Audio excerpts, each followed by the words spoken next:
గురువారం ఎర్రవల్లి నివాసంలో బీఆర్ఎస్ అధినేత కేసీఆర్ ఆయన సతీమణి శోభమ్మకు మేడారం జాతర ఆహ్వాన పత్రికను అందజేస్తున్న మంత్రులు సీతక్క, కొండా సురేఖ.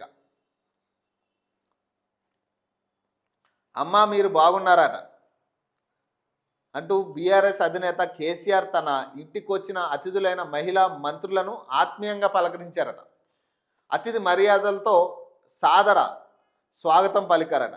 పసుపు కుమ్మలు, చీర, తాంబూలాలతో వారిని ఘనంగా సత్కరించారట. దేవాదాయ శాఖ మంత్రి కొండా సురేఖ, పంచాయతీరాజ్ శాఖ మంత్రి సీతక్క గురువారం కేసీఆర్ను ఎర్రవల్లిలో ఆయన నివాసంలో మర్యాదపూర్వకంగా కలిశారట.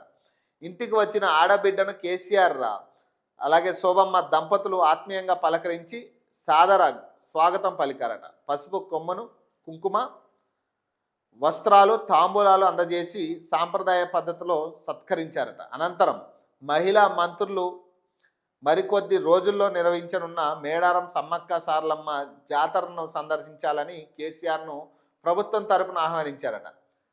శాలువాలు కప్పి ఆహ్వాన పత్రికతో పాటు మేడారం సమ్మక్క సారలమ్మ ప్రసాదం అందజేశారట. తదనంతరం తేనేటి విందు స్వీకరించారు. పరస్పరం యోగక్షేమాలు అడిగి తెలుసుకున్నారట. కాసేపు ఇష్టాగోష్ఠి అనంతరం మహిళా మంత్రులు తిరుగు ప్రయాణం అయ్యారట. కాగా అంతకుముందు ఎర్రవల్లిలోని కేసీఆర్ నివాసానికి చేరుకున్న మహిళా మంత్రులను మాజీ ఎంపీ సంతోష్ కుమార్ సాదరంగా ఆహ్వానించారట.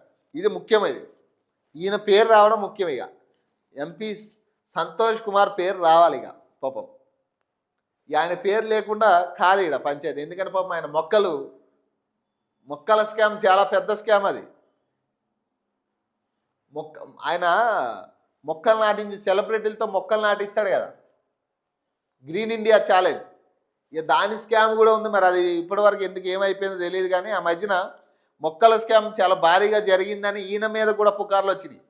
మరి దాన్ని మరి ఎవరు తొక్కుపెట్టారో ఏం జరిగిందో తెలియదు. కానీ సో ఆయన పేరు మాత్రం లేకుండా కేసీఆర్ నివాసానికి ఎవరు వెళ్ళినా కానీ ఆయన ఫస్ట్ ఉంటాడు స్వాగతం పలకడానికి. ఒక మొక్క పట్టుకుని, ఒక పూల కుండీ పట్టుకుని ఆయన రెడీగా ఉంటాడు. ఇక ఎవరైనా ఒక గెస్ట్ వస్తున్నాడంటే